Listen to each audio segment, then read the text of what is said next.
All right, well, hello there, and welcome to a somewhat short but special episode of the Deadly Analysis podcast. I was thinking about it recently. One of the films that sort of just constantly comes up in this podcast as potentially being the scariest film really any of us have ever seen is just time and time again the 2015 Disney Pixar horror film, 'cause that's really what it is, Inside Out. When we think of Inside Out, I mean, even the title Inside Out implies like a degree of viscerality, right? When you think about it, like the stuff you have on the inside being on the outside, like it's not for children. You know what I mean? Like not a lot of time has been given to this. What is at the end of the day a hugely existential film? I mean, consider the story, right? So the story of Inside Out is we have a young girl named Riley who's uprooted from her Midwestern lifestyle, and she moves to the busy and chaotic San Francisco. And when she does this, her emotions inside of her, anger, sadness, disgust, fear, and joy, they all start to disagree on how to deal with this dramatic change, which causes problems up in headquarters, right? Which is the central living and working place for her five emotions. But think about that, right? Like who Riley is, what makes up Riley is relegated to five other conscious and sentient agents that physically live inside her head. Like her actions and indeed who she is as a person are the result of essentially other people, right? Like other decision makers. Riley and indeed everyone else in this world have no freedom. Their wills are directed by these five other people, completely unbeknownst to them. It's basically Disney Pixar's Hereditary, if you think about it. But it gets worse than that. It gets worse than that, since each of these five emotions control Riley. Since each of these five emotions that control Riley have comparable human anatomy, right? When you think about the emotions, they can reason, they can make decisions in much the same way humans can. They interact in much the same way humans can. The implication is that they themselves probably have their own five emotions in their head, except the dominant one has killed the other four. Now think about that. That's fucking terrifying, right? Think about Riley's emotion, anger, like anger in her head, right? Now, in Anger's head, let's say probably, originally he had all five emotions, but due to isolation and quibbling, his anger, we'll call him anger squared, killed the other four emotions such that all is left is anger, right? And that's now just one singular emotion that informs Riley that we call anger, right? They're all singular emotions inside of Riley's head. And each one is the result of murder. Like, that's the best I can surmise from this movie. This is an NC-17 Inception for children. And we can talk about, the ethics of marketing a film like this to kids. But I think the most important part is really just understanding that the film, at the end of the day, it's almost like Russ Cole's nightmare in the first season of True Detective. Like, I don't know if you've seen the first season of True Detective. If you have, you should watch it. It really wouldn't surprise me at all if Russ Cole's nihilism and sense of futility in the first season was drawn from accidentally watching Inside Out on cable one day. Like, I can see that happening. If you remember correctly, in the first season of True Detective, Matthew McConaughey's character, Russ Cole, says, this is what he says. He says, "You yourself, this whole big drama, it was never more than a jerry-rig of presumption of dumb will, and you could just let go. To finally know that you didn't have to hold on so tight. To realize that all your life, all your love, all your hate, all your memories, all your pain, it was all the same thing. It was all the same dream, a dream that you had inside a locked room, a dream about being a person." Does that sound familiar? Like, you're not really a person if you're a character in Inside Out. You're a meat machine being driven by five little assholes in your head. You know what I mean? Is this really a movie for children? No, it's a horror film, right? And it's for these reasons that I think Inside Out should be banned from American cinema. Children should not watch this. It's too terrifying. It's too existentially heavy. In reality, this movie messed me up so badly that I don't know which of my five emotions is in control right now as I'm talking. Like, that's how fucked up I am right now. Like any good horror film, it's made me look inward and take inventory of my own emotions. But then it flipped it on me by sort of, showing me those emotions were in control the whole time. This is just not a movie for kids. Absolutely brilliant and frightening horror film. God, if I'm being honest, this movie probably gets a 10 out of 10 from me. I mean, fear factor wise, overall, same thing, 10 out of 10. I think it knocks Event Horizon out of the top spot for me. So I just want to give my thoughts on this. We've all sort of been talking about this movie. I'm going to hand it over to Ben. Ben, what were your thoughts on Inside Out? So I'm really glad you mentioned that this was primarily a story about five entities within someone's head, controlling everything about them, essentially, like everything about their personality, about their actions. And what it really brought to light to me was the true horror that is ultimate determinism.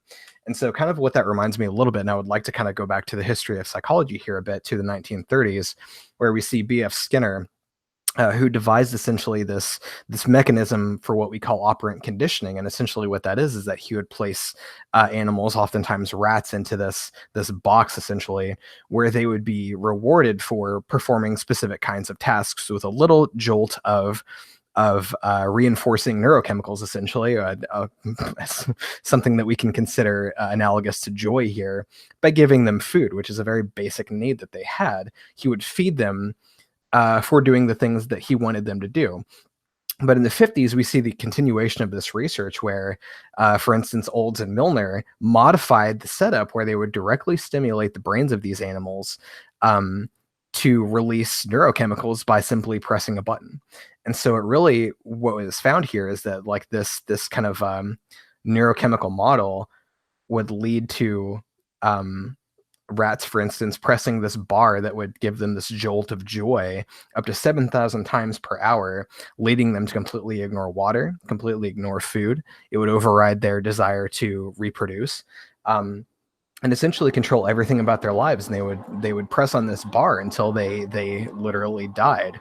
And I mean, I think honestly, like, this is a fantastic insight into human psychology as well, because we see this same behavior in people who are addicted to substances, and it's really kind of like this overriding of the reward centers of the brain, but it can come through in so many ways. And so like what we really see in this story of Inside Out, I think, is the story of this little girl who had her neural pathways sort of like hijacked into spiraling into this self-destructive behavior. Like, obviously it closes out with her running away from home. There's this total apathy because of the overload of these circuits, and there's no free will to be spoken of here. Essentially, it's just this societal operant conditioning where she is driven by these base emotions, by these neurochemicals, and there's literally no kind of like personal choice in the matter. It's just sort of the machinery happening here.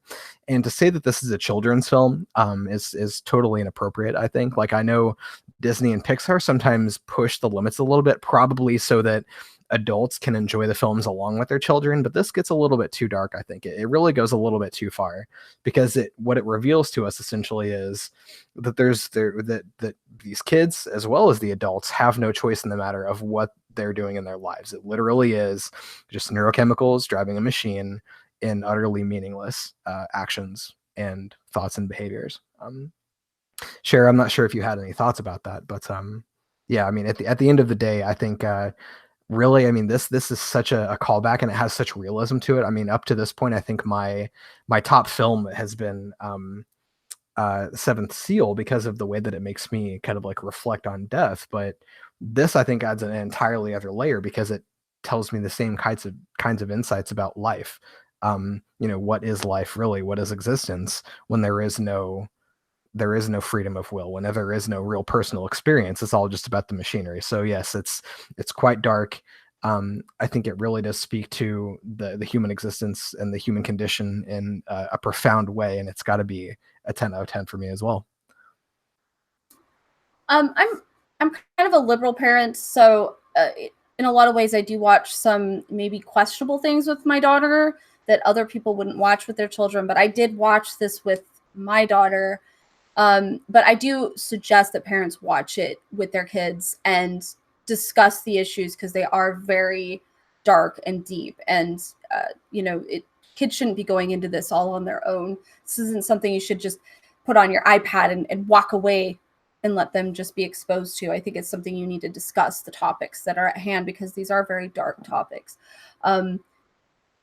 One of the things that really stood out to me, and I think that a lot of social justice warriors may also see this in the film, when you look into the minds of all of the other people, when you look into the mom's mind, all of her emotions are female. When you look in the father's mind, all of the emotions are male. You keep looking into other people's minds, and it represents their gender. But in Riley's mind, you see both men and women represented in her mind, and I think that might be a representation of genderqueer people. So I think that that is hugely important, and maybe they were trying to bring forth the idea that there are differences in people. So that was huge. Another thing about this film was that the main characters seem to be joy and sadness, and the plot of the story is when joy and sadness disappear from Riley. That is depression. And a lot of people have this idea about depression, that depression is when you're super sad all the time. Sadness is not depression. Depression is the absence of these emotions of joy and sadness. It is the absence of anything. It feels like emptiness. It feels like there's nothing there anymore.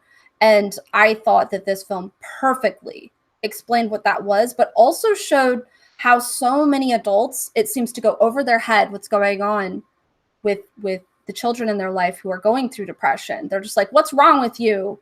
You have something wrong with you. You're broken. You're a mess. And it's not that easy, because if you don't have joy and sadness, maybe you're not going to be able to emulate the others around you. And for some reason, adults don't seem to be able to see what that is. And it's not that easy to bring joy and sadness back. It's not that easy to have emotions come back to you. Honestly, I suggest going to a doctor and seeking out medication. I know that wasn't tackled in the film, and it just magically seemed to come back the way it needed to. But I do think that maybe if it was going to be more accurate, maybe they would have had someone talk to Riley and give her medication, and that would have been the thing that jolted joy and sadness back to their home. But I do think it's interesting that we talked about this film when we did, because we initially talked about Requiem for a Dream, and then we talked about Us, and now we're talking about this. I think they all have the same kind of theme going on, this battle within ourselves, this idea that we can't control the things around us, and we are always trying to act like our emotions need to be pure. Life is not that simple, and we are always battling within ourselves. So I think this is such an amazing film when it comes to discussions of emotions and discussions of our battle within ourselves. That's where everything is being fought. And so I definitely, you know me, I love Requiem for a Dream. That's one of my favorite films of all time. But this film definitely brings it all together, and it gives you a stepping stone to be able to talk about these things with your children. Once again, I don't think children should watch it alone, but if you watch it with your children, it's a great way to dive into these deeper discussions about life and about emotions and about the darkness and nightmare within us. But I'm not sure what you think about this, Jim. Well, you'd give it a 10 out of 10, right? I mean, this is clearly the scariest movie. Yeah, okay.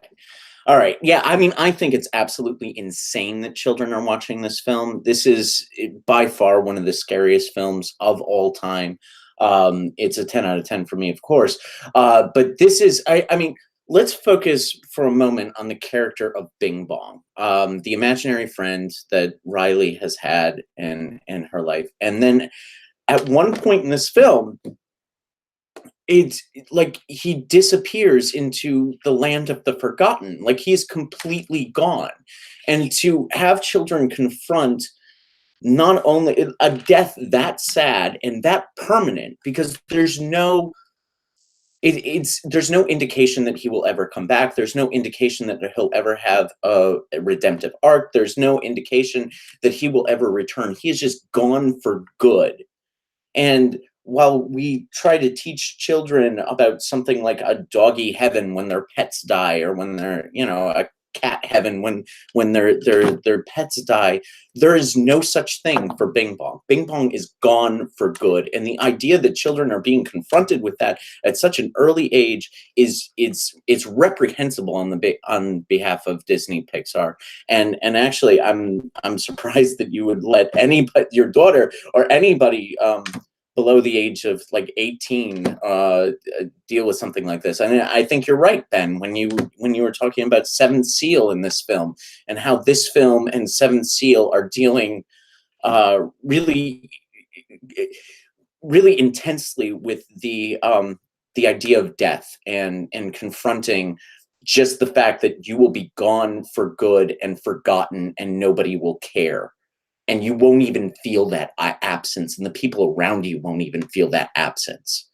That's fucking terrifying, and it's brought to light by the fantastic performance of Richard Kind, who plays Bing Bong. He does have a horror background, appearing in Sharknado 2. But I also want to talk about another thing, and that is the depiction of domestic violence in this film.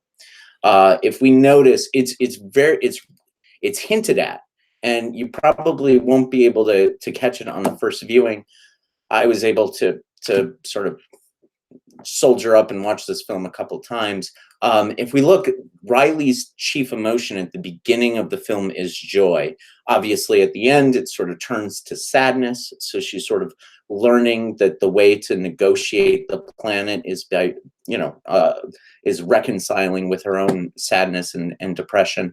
And that's a good character arc. But we get at the end a really an interesting look into the other characters' heads.